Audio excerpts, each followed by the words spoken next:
संत कहते हैं कि जब हम भक्ति को भक्ति ही रूप में करते हैं, कोई कामना नहीं करते हैं, वो भक्ति फलित होती है। और आपने सुना कि राम को भी फिर द्वार पर आना पड़ता है। जब भक्ति हमारी निश्चल होती है तो कृष्ण को भी हमारे द्वार पर आना होता है। भले ही महल खड़े हों किसी के, 56 प्रकार के व्यंजन बना के रखा हो कोई, लेकिन कृष्ण कह देते हैं कि तुम्हारा भोजन हम स्वीकार नहीं करेंगे।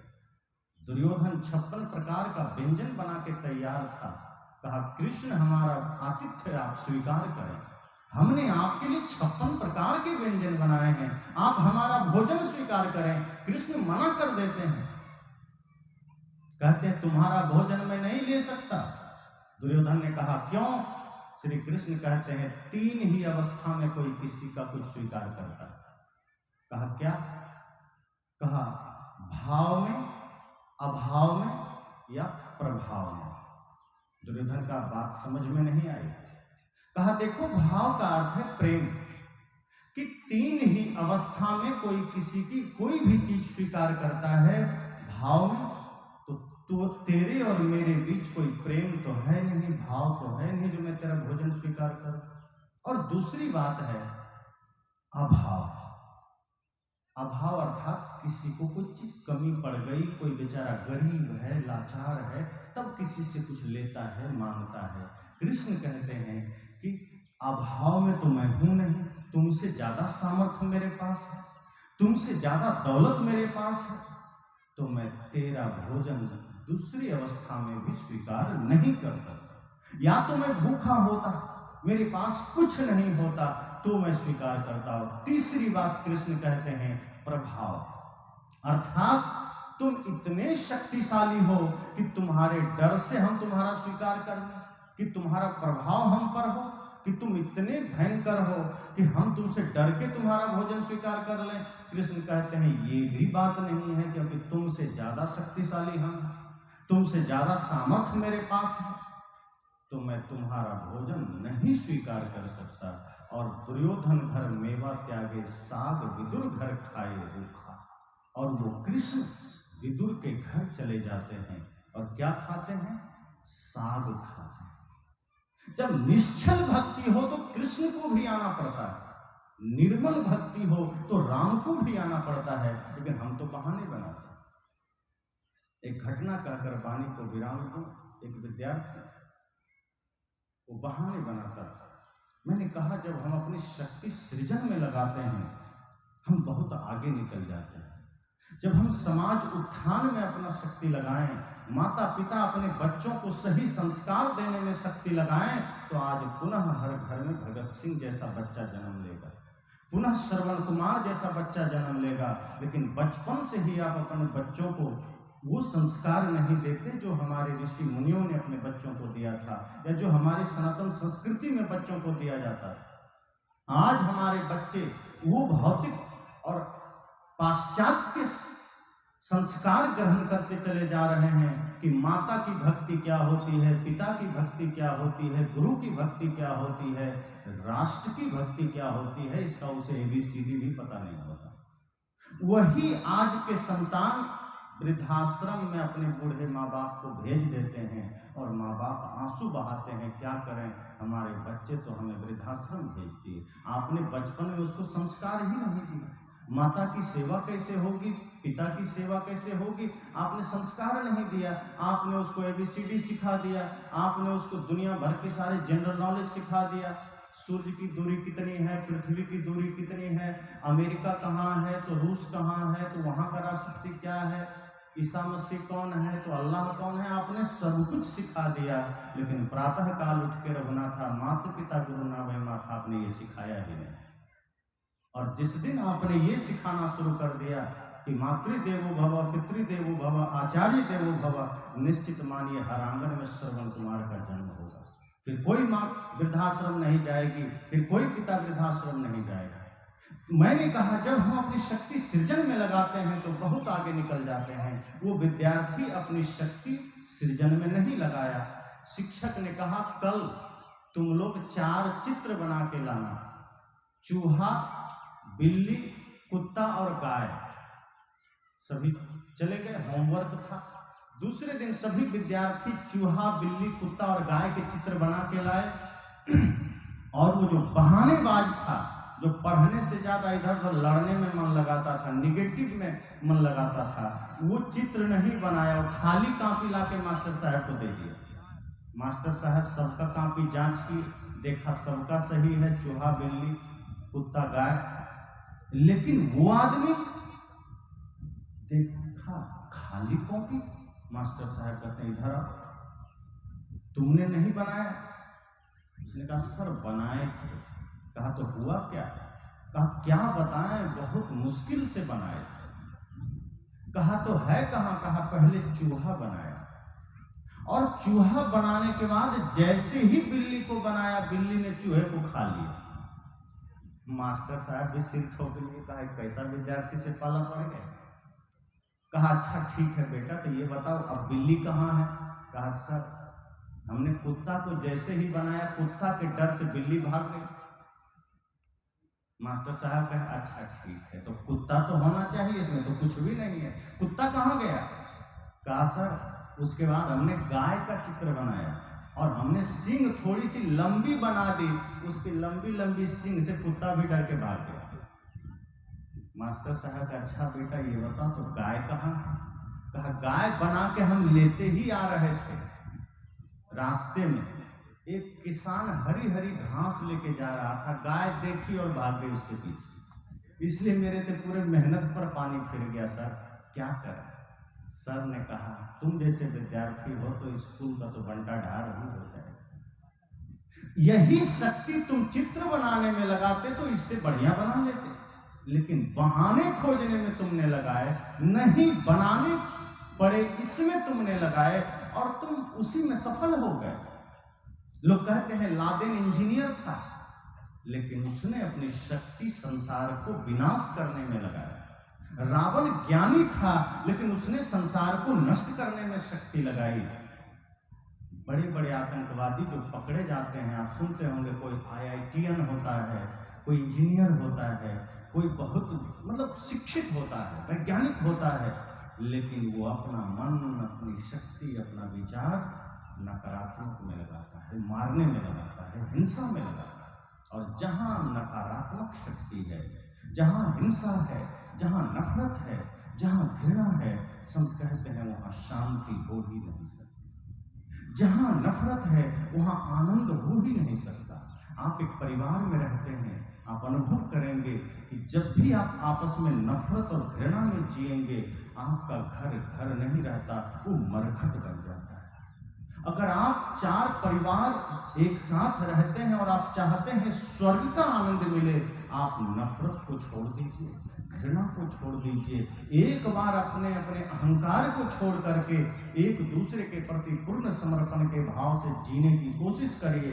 वही घर जो कल तक आपको मरघट लगता था, आपको स्वर्ग मालूम पड़ने लगेगा कि यही पिता जो कल तक काल नजर आते थे, लगेगा यही तो जगत पिता महादेव है। वही माँ जिसका चेहरा भी ठीक नहीं लगता था, वही माँ में जगत जननी का दर्शन होने लगेगा। वही पति जो कल तक आपको निकम्मा नकारा लगता था, आज दिव्य लगने लगेगा। वही पत्नी जो उल्टा नजर आती थी, आज वही सुंदर लगने लगेगी, क्योंकि वो सुंदरता संस्कारों से आएगी, वो सुंदरता विचारों से आएगी। अपने बच्चों में ही नंद गोपाल कृष्ण की छवि आप निहारने लगे, आपको लगेगा यह घर ही मंदिर बन गया, यह घर ही स्वर्ग बन गया, यह घर ही मंदिर का आंगन बन गया। इसलिए मैंने कहा कि यह सत्संग हमें वो शिक्षा देता है, समर्पण, कि हम कैसे गुरु के चरणों में, भगवान के चरणों में अपना सहज, निष्कपट, निश्चल समर्पण रखें। जब हम प्रार्थना भी करें तो हमारे भाव में सपनी का कपट जाल ना हो, बल्कि विदुर की निष्ठा हो। हम भक्ति जब करें, शूर्पनखा की कूटनीति वाली चाल ना हो, बल्कि मां सबरी की निष्कपट भक्ति हो। जब हम सत्संग करें तो मंथरा जैसी चालें ना हो विचारों में, बल्कि संत मीराबाई जैसी कृष्ण की भक्ति हो। और जैसे ही हमारी प्रवृत्ति बदलती है। कभी कोई आदमी गलत नहीं होता, जैसी प्रवृत्ति होती है आदमी वैसा ही हो जाता है। हमारी प्रवृत्ति सात्विक होती है, हम देव बन जाते हैं, और जैसे ही तामसी प्रवृत्ति होती है आदमी दानव बन जाता है। वही व्यक्ति, वही रत्नाकर राक्षस जैसा था, सप्तऋषि के संग पाया, वही वाल्मीकि जैसा शुद्ध ऋषि बन गया। हमारे अंदर वो सारी शक्तियां मौजूद है। हम जिस क्षण चाह लें, जिस क्षण कोशिश कर लें, हम भी वाल्मीकि बन जाएंगे। तो यह सत्संग का प्रथम सत्र है, प्रथम दिन है। इसमें यही आह्वान है, यही निवेदन है कि हम सब भी अपने अपने प्रवृत्ति को शुद्ध सात्विक बना करके जीने की कोशिश करें, और कल तक संतों के विचारों को सुनकर अपने हृदय में धारण करके मनन करने की कोशिश करें।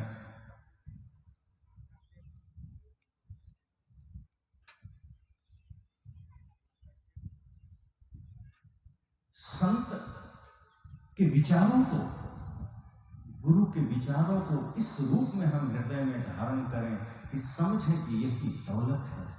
जब हम इसके अनुसार से जीवन यात्रा शुरू करेंगे, जब इसके अनुसार से हम जीवन की यात्रा आरंभ करेंगे, तो आप पाएंगे कि जो कल तक आपके रास्ते में बाधाएं आती थी, जो कल तक आपके रास्ते में विपत्तियां आती थी, आप पाएंगे कि जैसे ही भक्ति को आप हृदय में धारण करेंगे, जैसे ही संत सेवा को, भगवान की उपासना को हृदय में धारण करेंगे, आपकी यात्रा में वो बाधाएं खत्म होती चली जाएगी, वो विपत्तियां खत्म होती चली जाएगी। ऐसा नहीं है कि वो विपत्ति नष्ट हो जाएगी, लेकिन आपके अंदर इतनी भक्ति की शक्ति आ जाएगी, आपके अंदर इतनी प्रार्थना की शक्ति आ जाएगी कि रास्ते का कोई भी प्रतिकूल अवस्था, कोई भी विषम परिस्थिति आपसे टकरा करके चूर चूर हो जाएगा। अभी क्या होता है, थोड़ी सी विषम परिस्थिति आती है, हम परेशान हो जाते हैं, थोड़ी सी समस्या आती है, हम परेशान हो जाते हैं, हम जीवन में दौड़े चले जा रहे होते हैं, हमारी यात्रा की रफ्तार तेज होती है। जैसे आप कभी गाड़ी से जाते हैं, सब लोग बाइक चलाते होंगे, बहुत से लोग स्कूटी चलाते होंगे, कार चलाते होंगे। जब आप रोड में चलते हैं, आप कभी अनुभव करेंगे, जब आप चल रहे हैं, मान लीजिए 50-60 की स्पीड में चल रहे हैं, या कार में आप 80-100 की स्पीड में चल रहे हैं, और अचानक सड़क में ठोकर आ जाए, ब्रेकर जिसको बोलते हैं, ठोकर, आप क्या करते हैं? क्या गाड़ी को 100 की स्पीड में आप कुदा देते हैं ठोकर के पास?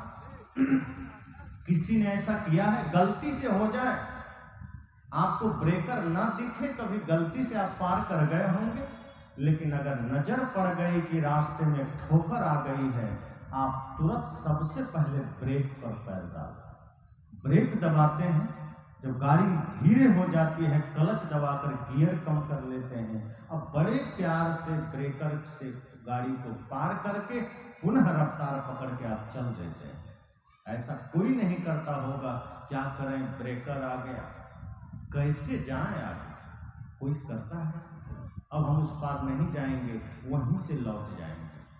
आप तरकीब निकालते हैं कि कोई बात नहीं, ब्रेकर आ गया, ठोकर आ गई, गाड़ी धीरे कर लेंगे, धीरे से पार कर। जीवन में कभी विपत्तियों का ब्रेकर आ जाए, जीवन में कभी समस्याओं की ठोकर आ जाए और हमारी रफ्तार तेज हो, तो तेज रफ्तार में आप पार मत कर जाना, वरना विनाश हो जाए। और लौट भी मत जाइए कि क्या करें, अब तो जीवन का दिया ही खत्म हो गया, क्या करें, जीवन का रफ्तार ही कम हो गया, अब क्या करें, अब क्या करें। आदमी परेशान हो जाता है। कई बार आप देखेंगे कोई समस्या आ जाती है, कोई विपत्ति आ जाती है, आदमी हिम्मत हार जाता है, आदमी इतना भयभीत हो जाता है, इतना भीतर से उसका हृदय धक धक करने लगता है कि उसको समझ नहीं आता क्या करें। और सबसे बड़ी बात बताऊं क्या होता है, जब आप बहुत कठिन समय में होते हैं, सब लोग याद करना, जब आप सबसे कठिन समय में होते हैं, सबसे विषम समय में होते हैं, जब लगता है कि हमारे जीवन का सबसे दुख का समय है, तो आपका अपना जो भी होता है, जो खास होता है, वो आपका साथ छोड़ देता है। जिस समय आप सबसे कठिन परिस्थिति में होते हैं, जिसको आप हृदय से अपना मानते हैं, वो एक एक करके आपसे दूर हो जाता है। और तब क्या होता है, आदमी और ज्यादा रोता है, आदमी और ज्यादा टूट जाता है कि अब क्या करें, अब हमारे पास क्या रास्ता है अब तो। और इसी अवस्था में कई लोग आत्महत्या कर लेते हैं। फिल्म जगत में एक नाम सुना था सबने, सुशांत सिंह राजपूत, उभरता हुआ टैलेंट, पढ़ा लिखा, अच्छा नाम था फिल्म दुनिया में, शुद्ध सात्विक विचार का माना जाता था, कल तक हंसता खेलता था, लेकिन अचानक एक दिन पाया गया अपने बेडरूम में मृत, कहा आत्महत्या कर लिया। कितने लोग, क्यों ऐसा होता है कि अचानक हम हंसते होते हैं, मुस्कुराते होते हैं, लगता है सब मेरे अपने हैं, अगल बगल पूरा मेला होता है, लगता है ये भी मेरा, ये भी मेरा, ये भी मेरा। अचानक क्या होता है कि आत्महत्या करनी पड़ जाती है। संत कहते हैं वही वो समय होता है जब ज्ञान आपका काम करेगा, जब भक्ति की जरूरत पड़ेगी, जब गुरु के आशीर्वाद की जरूरत पड़ेगी, जब गुरु की कृपा की जरूरत पड़ेगी। वही वो समय है जब दुनिया के लोग तो साथ नहीं देगा। भजन आप लोग सुनते हैं, संसार के लोगों से आशा ना किया करना,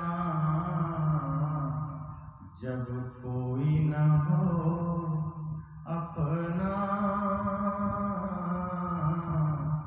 गुरु नाम लिया करना। संसार